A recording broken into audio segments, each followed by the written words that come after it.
Buen día, vamos a seguir con el tema 2, con esa parte de la región integrada de crecidas, la RIC, que es un tema que ha sido introducido hace unos 10 años, más o menos, por las Naciones Unidas.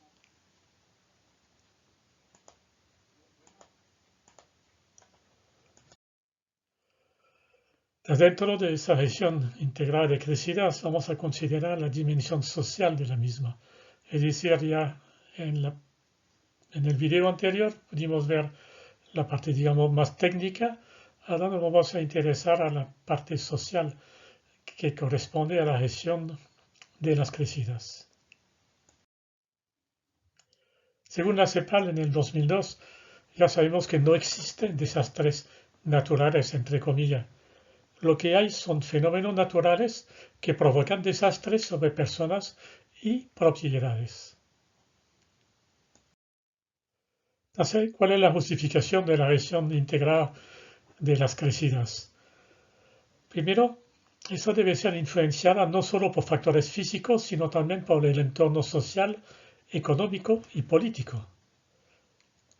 Los proyectos humanos actuales se basan en una preocupación económica y los indicadores económicos y no ecológicos ni sociales. Pero las crecidas afectan a las comunidades, por lo que los aspectos sociales y ambientales deben ser tomados en cuenta. Hablando de la evaluación de los impactos de las crecidas, los impactos sociales incluyen todas las consecuencias sociales y culturales de las acciones que afectan los modos en los cuales la gente vive, trabaja, juega, se relaciona con los demás, se organiza para satisfacer sus necesidades y generalmente se desenvuelve como miembro de la sociedad.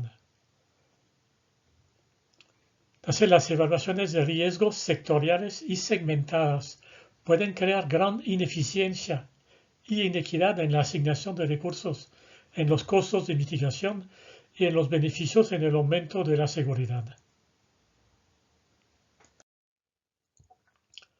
Por lo tanto, hay que ver el riesgo como un asunto tanto social como físico. Las preferencias de los grupos interesados deben jugar un rol en la determinación de las prioridades y de las prácticas de la mitigación del riesgo, aunque esos no son necesariamente racionales o están bien informados. La mitigación del riesgo debe verse como un bien económico.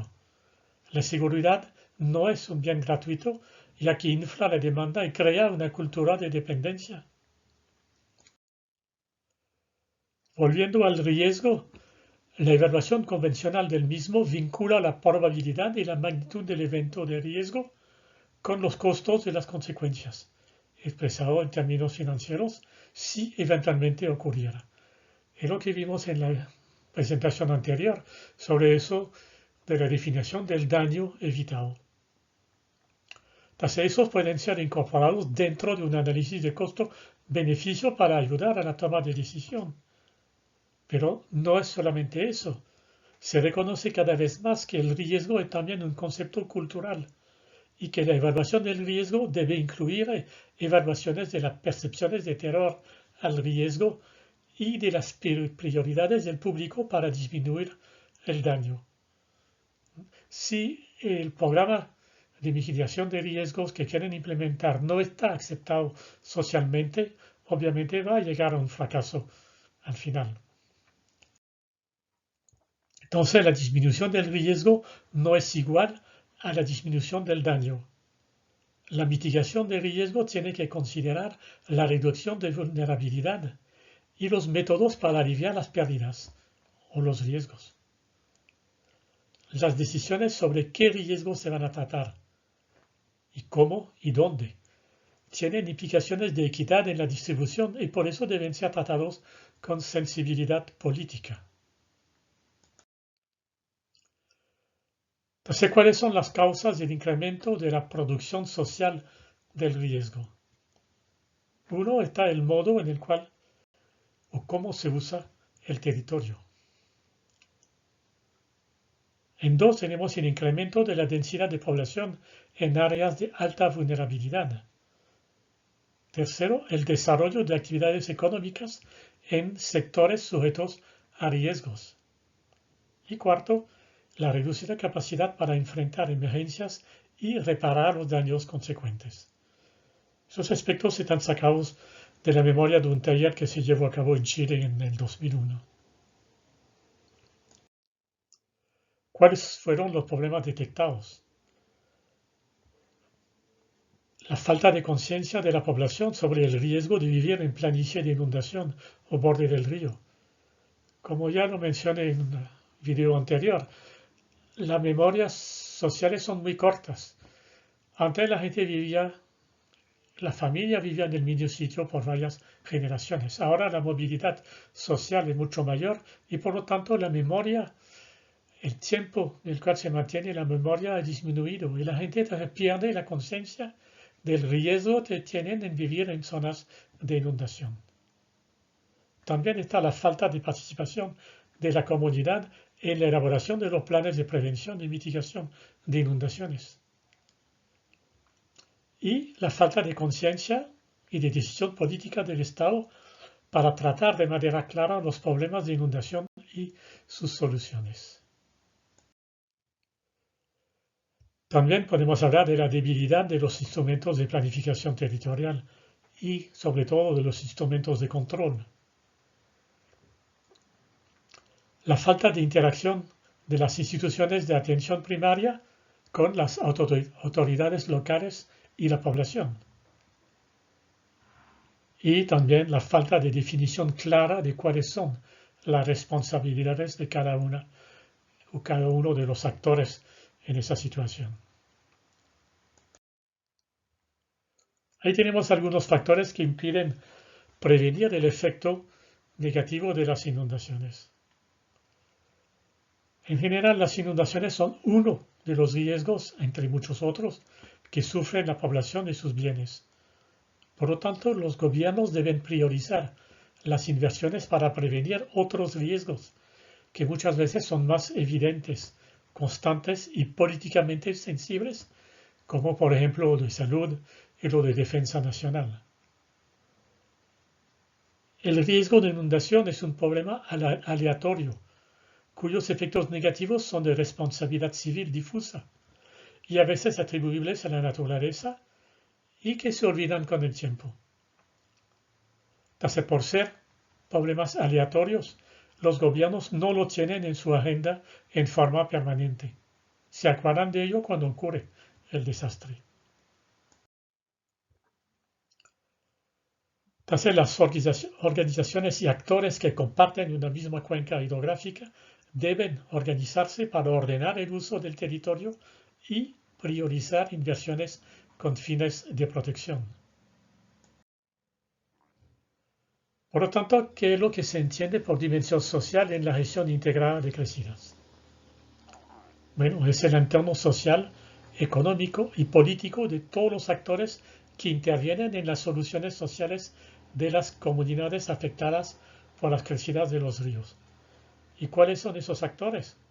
Bueno, las comunidades, los poderes políticos, tanto nacional como regional y local, los técnicos y o especialistas como sociólogos, ingenieros, periodistas, educadores, etc.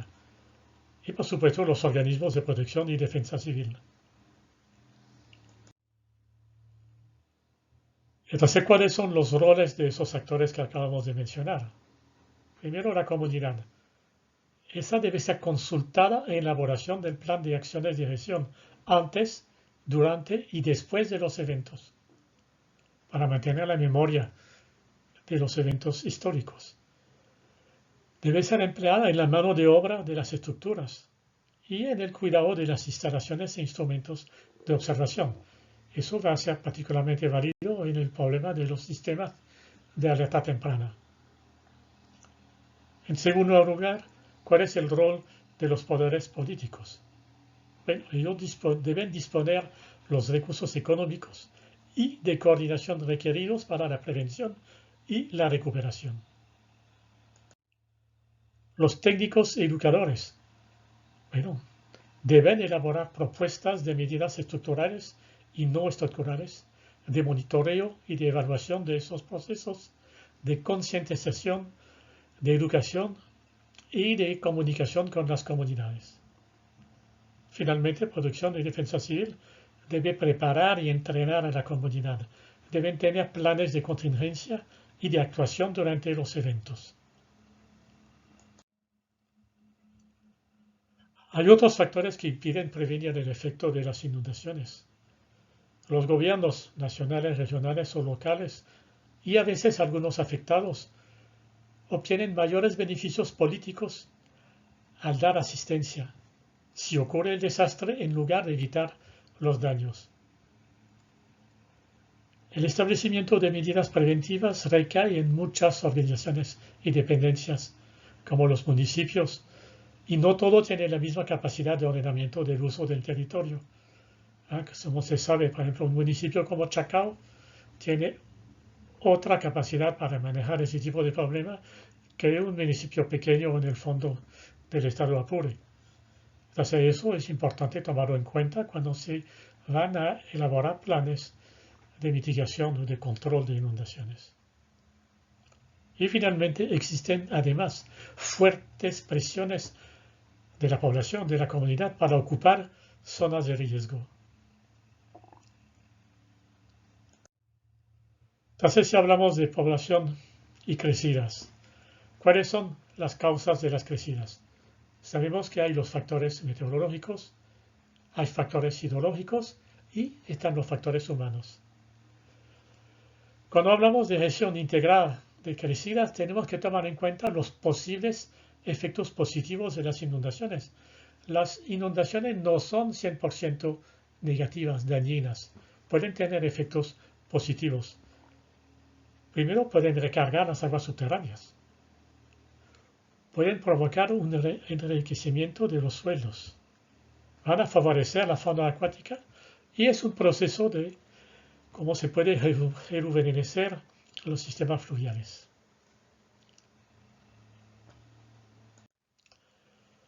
Ahora vamos a ver la relación entre población y crecidas. Sabemos cuáles son las causas de las crecidas. Ahí intervienen factores meteorológicos, factores hidrológicos y, por supuesto, factores humanos. Y cuando hablamos de gestión integrada de crecidas, no podemos hablar solamente de los efectos negativos de las crecidas. Hay casos donde existen posibles efectos positivos de las inundaciones, como son lo de recargar las aguas subterráneas, lo de enriquecer posiblemente los suelos, favorecer la fauna acuática y rejuvenecer los ecosistemas fluviales. Cuando viene una crecida, eso provoca un movimiento completo del cauce del río y cambia su forma de evolución. Por supuesto, también están los efectos negativos, que ya hemos mencionado antes: pérdidas de vidas y bienes, pérdida de medios de subsistencia, disminución de capacidad adquisitiva y productiva, posibles migraciones en masa, efectos psicosociales, obstaculización del crecimiento económico y, por supuesto, implicaciones políticas. Entonces, el análisis de riesgo debe tomar en cuenta, como ya lo mencionamos antes, la frecuencia y la severidad de las inundaciones, en la exposición de las actividades humanas a las inundaciones y la vulnerabilidad de los elementos expuestos. En esa vulnerabilidad tenemos que considerar las condiciones físicas y materiales, las condiciones constitutivas y organizativas y las condiciones vinculadas a la motivación o a las actitudes. Y es un punto importante cuando vamos a considerar los aspectos sociales de la reducción del riesgo de inundación. Primero, disminuir la exposición.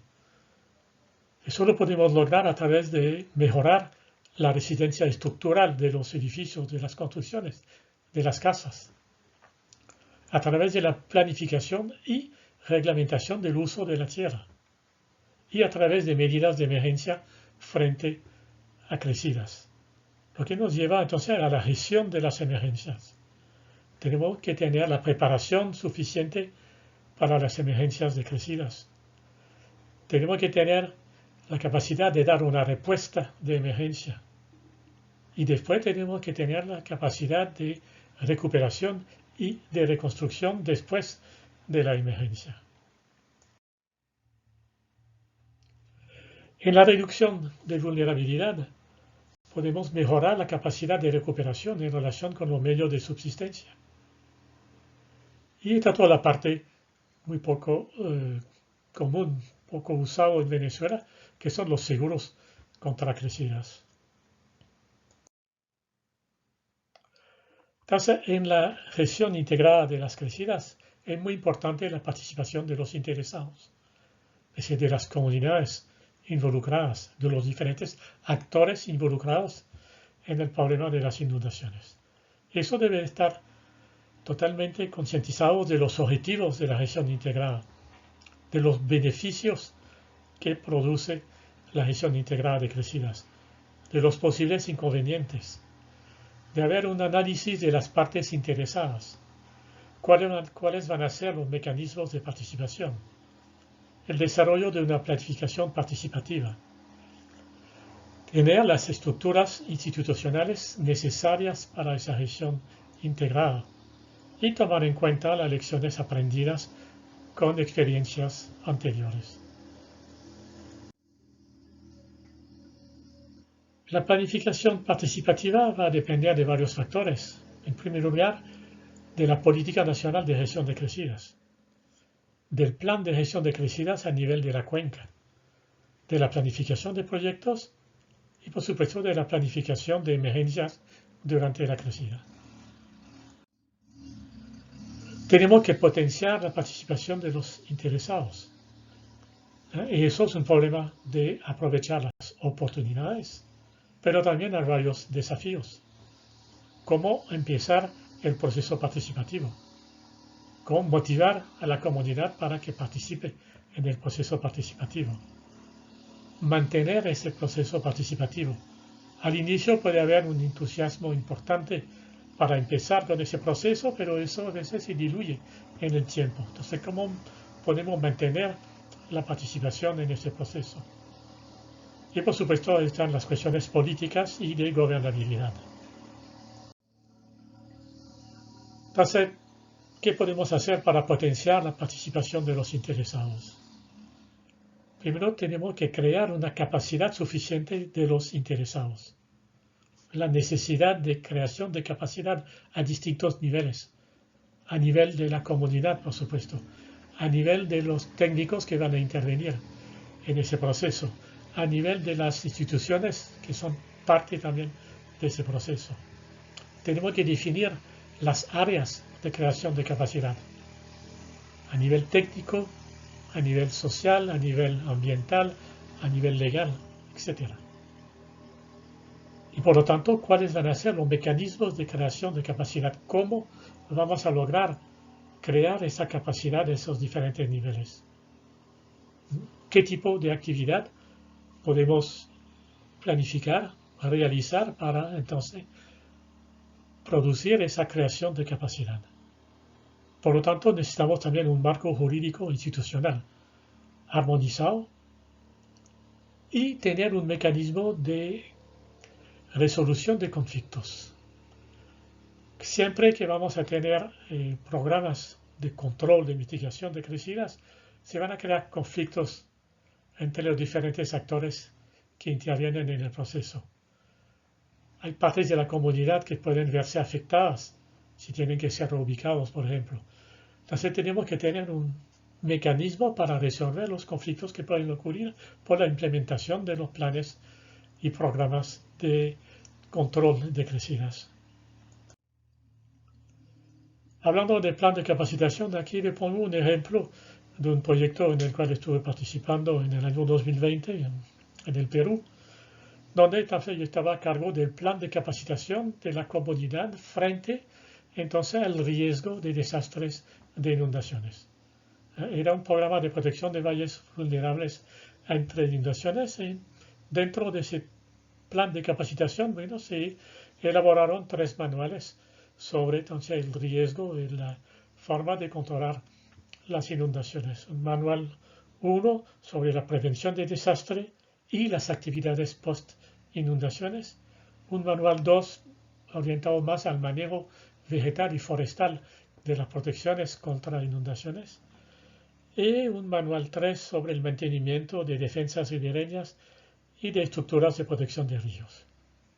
Entonces son manuales que tienen dos partes, una parte muy sencilla dirigida a la comunidad en general y unos anexos más técnicos orientados a los técnicos que pueden intervenir en este proceso. Bueno, con eso terminamos esa presentación del tema 2. No queda por ver todavía en esa parte algo corto pero importante sobre los sistemas de alerta temprana.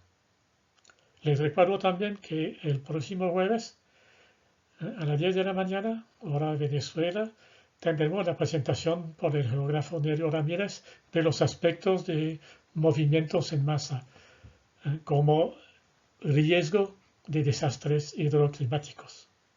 Bueno, muchas gracias por su atención.